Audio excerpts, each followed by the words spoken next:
Maligayang pagbabalik sa Rex Recap. Sa video na ito, ibabahagi ko sa inyo ang western and action movie, na pinamagatang Rio Bravo, na ipinalabas noong 1959. Nagsisimula ang pelikula kay Dud Borchan, ang tao na palaging lasing sa bayan at dating deputy sheriff, na pumasok sa isang bar sa pamamagitan ng pagdaan mula sa likuran. Mukha siyang marumi, hindi nakaahit, at pagod na pagod. Sa bar, si Joe Burdett, ang kapatid ng isang tiwaling rancher, ay naghagis ng barya sa isang lalagyan at tumawa habang atubiling yumuko si Dud upang kunin ito. Si Sheriff John T. Chance, isang matandang kaibigan ni Dud, ay mabilis na sinipa ang lalagyan. Dahil sa kahihiyan at galit, hinaampes ni Dud si Sheriff Chance sa ulo gamit ang isang piraso ng kahoy, na nagpabagsak sa kanya. Pagkatapos ay sinunggaban ng mga tauhan ni Joe si Dud at binugbog siya ng paulit-ulit. Sinubukan ng isang customer na tumulong ngunit binaril at pinatay siya ni Joe. Masaya na umalis si Joe, naiwan sina Sheriff Chance at Dud na nakahandusay sa lupa, halos walang malay sa tabi ng bangkay ng customer. Pumasok si Joe sa isa pang bar. Si Sheriff Chance, duguan at nalilito, ay sumunod sa kanya, itinutok ang kanyang baril kay Joe para arestuhin siya. Kahit na si Joe ay may maraming bodyguards, si Dud ay nagpakita at binaril ang lalaki na malapit nang umatake kay Sheriff Chance. Sinubukan ni Joe na bunutin ang sarili niyang baril, ngunit pinabagsak siya ni Sheriff Chance. Tinulungan ni Dud si Sheriff Chance na dalhin si Joe sa kulungan. Kinabukasan, sa panahon ng libing ng customer na namatay sa bar, dumating ang isang bagon train na pinamumunuan ni Pat Wheeler at ng kanyang batang katulong na si Colorado Ryan. Sinabi ni Sheriff Chance kay Pat ang tungkol sa gulo ng bayan, na nagpapaliwanag na mayroon lamang siyang kasamahan na si Dud at ang baldado na si Stumpy upang tumulong na labanan ang mga tauhan ni Joe Burdett. Ipinarode ni Pat ang kanyang mga bagon malapit sa bodega ni Nathan. Si Sheriff Chance, Dud, at Stumpy ay sabay na umiinom, habang si Joe ay tinutukso si Dud, na galit na inihagis ang bote ng beer sa kulungan. Dumating ang isang pakete para kay Carlos Robanti, ang may-ari ng hotel, at dinala ito ni Sheriff Chance sa kanya. Underwear pala ito ng asawa ni Carlos na si Consuelo. Habang nag-uusap sina Sheriff Chance at Carlos, dumating ang isang babaeng nagngangalang Feathers at pinagtatawanan ang underwear. Umalis si Sheriff Chance. Mamaya sa gabing iyon, si Sheriff Chance, Dud, at Stumpy ay nasa opisina. Nang makita si Dud na nahihirapan dahil sa epekto ng alak, iminungkahi ni Sheriff Chance na magpatrolya sila sa bayan. Habang nasa labas sila, sinabi ni Carlos kay Sheriff Chance na ikinakalat ni Pat ang salita na nangangailangan ng tulong ang sheriff. Pinuntahan ni Sheriff Chance si Pat na naglalaro ng card game, na kinabibilangan ni Colorado, Feathers, at iba pa. Binalaan niya si Pat tungkol sa mga panganib ng paghingi ng tulong sa publiko. Nag-aalok si Pat na tumulong, ngunit tinanggihan siya ni Sheriff Chance, na sinasabing hindi gaanong magagamit si Pat kung kailangan niya si Colorado para protektahan siya. Pagkatapos ay nag-aalok si Pat ng tulong kay Colorado, ngunit tumanggi si Colorado, na nagsasabing wala siyang pakialam sa negosyo ng ibang tao. Sinabi ni Pat kay Sheriff Chance na aalis siya sa umaga. Nakita ni Sheriff Chance si Feathers na nanalo sa isa pang laro ng baraha at sinundan siya sa kanyang silid. Inakusahan niya siya ng nawawalang card at ipinakita sa kanya ang isang wanted na poster ng isang con artist na sa tingin niya ay kapareha niya. Inamin ni Feathers na kilala niya ang tao ngunit iginiit na hindi siya nanloloko at hinahamon siya na hanapin siya. Nakaramdam ng hindi komportable si Sheriff Chance, at pagkatapos ay lumapit sa kanila si Colorado, na sinasabing sa palagay niya ay isang lalaking nakasuot ng checkered vest ang tunay na manloloko. Nahanap nila ang lalaki sa ibaba, at nang subukan niyang kunin ang kanyang baril, mas mabilis kumilos si Colorado at nakita niya ang mga nawawalang card sa kanya. Sinabi ni Sheriff Chance kay Carlos na ikulong ang lalaki sa kanyang silid para sa gabi at tiyaking aalis siya sa bayan sa umaga. Sinabi niya sa iba na hatiin ang panalo ng lalaki at nagpasalamat siya kay Colorado para sa kanyang ginawang tulong. Nagtanong si Colorado tungkol kay Feathers, ngunit inamin lang ni Sheriff Chance na siya ay mali at hindi humingi ng tawad. Umalis si Sheriff Chance sa hotel at tinanong si Dud kung nasaan si Pat. Habang papalapit si Pat, binaril siya ng isang nakatagong shooter sa quadra. Sumugod sina Sheriff Chance at Dud, ngunit patay na si Pat. Nagpa siya si Colorado na habulin ang shooter, ngunit pinigilan siya ni Sheriff Chance. Galit na pumasok si Sheriff Chance sa kamalig ngunit nalaman niyang nakatakas na ang shooter. Ilang beses bumaril si Dodd sa direksyon na sa tingin niya ay pinuntahan ng shooter. Sinabi ni Sheriff Chance kay Dodd na pumasok sa bar mula sa harap habang siya ay papasok mula sa likod. Sinasabi ng mga tao sa loob na walang pumasok na ibang tao sa bar. Hinahanap ni Dodd ang taong may madumi na sapatos, ngunit ang shooter ay nanunood lang sa kanila mula sa balkonahe. Nang walang mahanap si Dodd na may madumi na sapatos, tinitingnan pa niya ang sapatos ng bartender, na ikinatawa ng mga lalaki. Isang lalaki ang naghagis ng barya sa isang lalagyan, na nakakainsulto kay Dodd, at si Sheriff Chance ay nagsimulang mawalan ng tiwala sa kanya. Napansin ni Dodd ang pagtulo ng dugo sa isang baso ng beer sa bar. Napagtanto na nasa itaas ang shooter, mabilis siyang bumaril, at nahulog ang katawan ng shooter sa harap ng bar. Nakahanap si Dodd ng $50 na piraso ng ginto sa damit ng shooter, kaya napagtanto niya na ito ay bayad mula kay Burdett para sa isang hitman. Hinarap ni Sheriff Chance ang lalaki na nagsabing walang pumasok at pinatumba siya gamit ang kanyang rifle. Sinabi niya sa bartender na kolektahin ang kanilang mga baril at dalhin sila sa kulungan. Sinabi ni Sheriff Chance kay Dodd na mula ngayon, mas madalas siyang papasok sa front door. Dumating si Colorado sa opisina dala ang mga gamit ni Pat at nagpasalamat siya kay Dodd sa paghihiganti sa pagkamatay ni Pat. Sinabi niya kay Sheriff Chance na si Pat ay ipinadala sa Undertaker. Sinabi ni Sheriff Chance na kailangan niyang itago ang mga gamit at bagon ni Pat hanggang sa mailabas ang isang utos ng hukuman, na nag-iiwan kay Colorado na manatili sa bayan ng walang pera.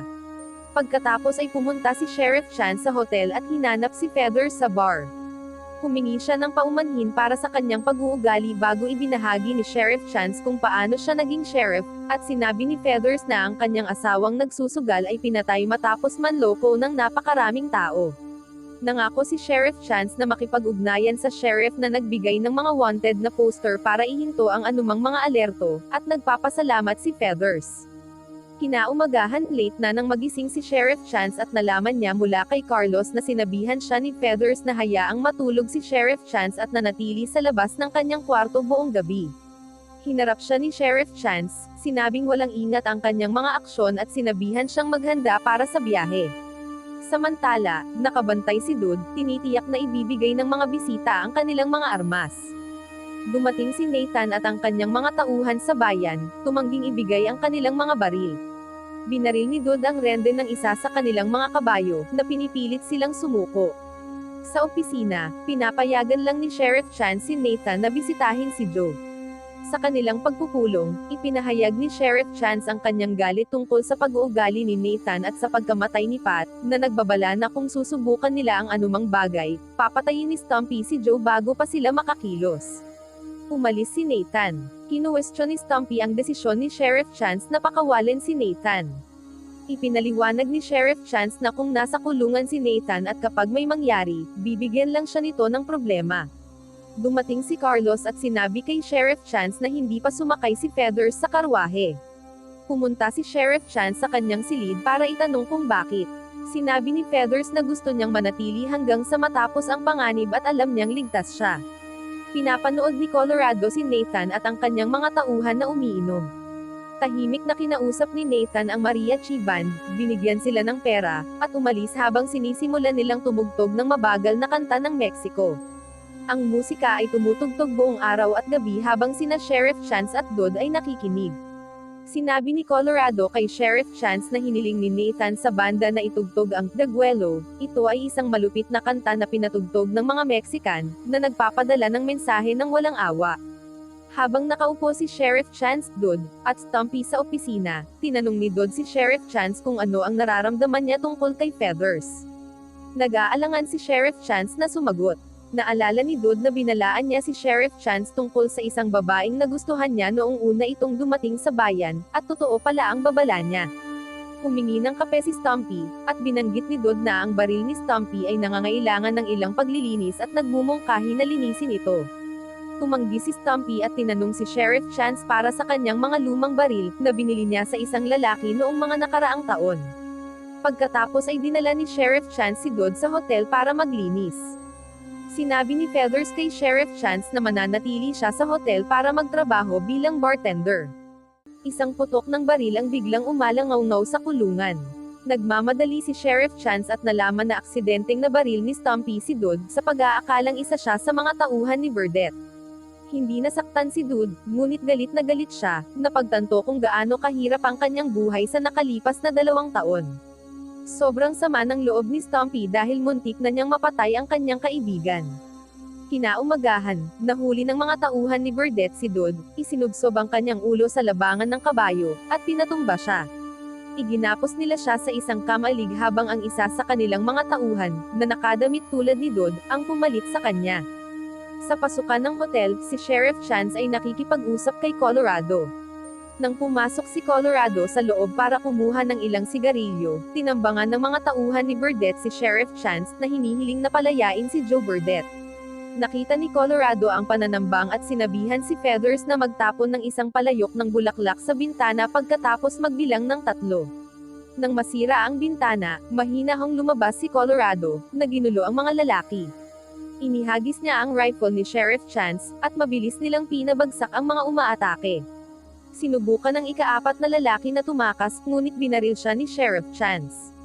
Pagkatapos ay nahanap ni Sheriff Chance si Dud sa kamalig at pinalaya siya. Nahihiya at nahihirapan sa kanyang panginginig, sinabi ni Dud na siya ay hihinto na sa pagbabantay sa bayan. Si Sheriff Chance, na bigo din, ay nagsabi kay Dud na huwag nang muling humingi ng tulong kung magsisimula siyang uminom. Tumugon si Dud sa pamamagitan ng pagsampal kay Sheriff Chance, na nagsabi sa kanya na maghihintay siya sa opisina para sa kanyang sweldo. Sinabi ni Sheriff Chance sa tagapangasiwa na ilibing ang patay na mga lalaki, umaasa na babayaran ito ng bayan. Sinabi ng tagapangasiwa na mayroong sapat na pera na matatagpuan sa mga lalaki upang mabayaran ang mga gastos. Napagtanto ni Sheriff Chance na itinataas ni Nathan ang presyo para palayain si Joe. Sa bar, si Feathers, na nakakaramdam ng emosyonal at lasing, ay nakaupo kasama si Colorado. Nagpapasalamat si Sheriff Chance kay Feathers at nag-aalok ng trabaho kay Colorado bilang kanyang kinatawan, na tinatanggap ni Colorado. Sa opisina, binigay ni Sheriff Chance kay Colorado ang kanyang badge habang nanonood si Dud, na walang magawa. Pumunta si Colorado upang tipunin ang kanyang mga bagay para matulog sa kulungan. Si Dud, na natutokso na uminom, ay pinayuhan ni Stumpy na lumaban, ngunit si Sheriff Chance, na pagod na sa ugali ni Dud, ay sinabihan siyang inumin ang buong bote. Nagbuhos si Dud ng alak sa baso, ngunit nang marinig niyang tumugtog muli ang musika ng Mexican, nagbago ang isip niya. Ibinuhos niya muli ang inumin sa bote, sinabing wala na ang kanyang panginginig at humingi ng isa pang pagkakataon kay Sheriff Chance, na malugod na ibinibigay sa kanya ni Sheriff Chance. Noong gabing iyon, sabay-sabay na kumanta sina Dud, Colorado, at Stumpy, at iminumungkahi ni Sheriff Chance na manatili silang nakatago hanggang sa dumating ang marshal. Pumunta sina Sheriff Chance at Dud sa hotel para humingi ng pagkain at kumot kay Carlos. Nalaman ni Carlos na bunihag ng mga tauhan ni Burdette ang kanyang asawang si Consuelo. Habang naliligo si Dud, si Sheriff Chance ay nakipag-usap kay Feathers na sinasabi sa kanya na hindi muna sila magkikita sa loob ng ilang araw. Plano ng mga tauhan ni Burdette na panatilihing buhay si Sheriff Chance para gamitin siya para mapalaya si Joe Burdette. Naglagay sila ng lubid sa ibaba ng hagdan, dahilan para madapa si Sheriff Chance. Nahuli ng mga lalaki sina Dud at Feathers, nagpaplanong ipagpalit sila para kay Joe. Sinabi sa kanila ni Sheriff Chance na hindi papayag si Stumpy sa kanilang plano, ngunit iginiit nila na dapat kumbensihin ni Sheriff Chance si Stumpy. Pumasok si Sheriff Chance sa opisina kasama ang 2 armadong lalaki sa likod niya habang naghihintay sa labas ang ikatlong lalaki. Si Stumpy, na may hawak na baril, ay nakatayo sa likod ng mga rehas ng mahinahon. Sinabi ni Sheriff Chance na palalayain niya si Joe. Sinabi ni Stumpy na nasa desk ang mga susi, at habang gumagalaw si Sheriff Chance, binaril ni Stumpy ang 2 lalaki.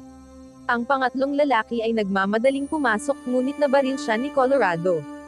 Habang pinagmamasdan ang mga namatay na lalaki, tumakbo sina Sheriff Chance at Colorado sa hotel para iligtas si Dud, ngunit si Feathers lang ang nahanap nila, at pinalaya niya sina Carlos at Consuelo. Dinala pala nila si Dud sa labas. Nagpasya si Sheriff Chance na huwag silang habulin para maiwasang mailagay sa panganib ang buhay ni Dud. Sinabi niya kay Carlos na ayusin ang isang pagpupulong kay Nathan at tinanong si Feathers kung pinagsisihan niya ang pananatili sa bayan. Umiling siya, nagsasabing hindi. Naghihintay si Sheriff Chance Stumpy at Colorado sa opisina para sa update ni Carlos. Pagdating ni Carlos, sinabi niya sa kanila na gustong ipagpalit ni Nathan si Dodd kay Joe.